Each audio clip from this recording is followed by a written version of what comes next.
Kako ocenjujete rezultate in kako ste zadovoljni?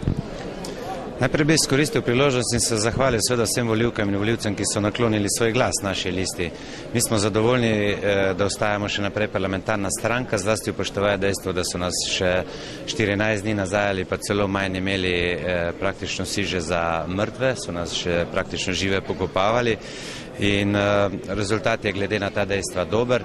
Zlasti tudi upoštevaje dejstvo, da se je v Sloveniji zgodilo tisto, česa smo se vsi bali in se je zgodilo že lani na Hrvaškem, očitna polarizacija političnega prostora na dva velika bloka, dve velike stranke in meni osebno je to žal, ker sem eden tistih, ki so trdno prepričani, da ravno politična barvitost in pestrost teh 18 let slovenske demokracije v veliki meri pripomogla, da je Slovenija naredila tako velike razvojne korake.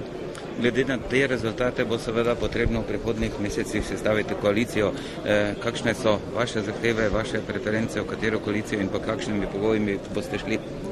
Nas formalno zaenkrat še nihče ni povabil v koalicijo. Mi smo se v stranki oziroma v obeh strankah odločili, da bomo najprej naredili temeljito analizo volitev, počakali na dokončne rezultate in se potem odločali o morebitnih povezavah in o statusu naše poslanske skupine, ali bo koalicijska ali opozicijska.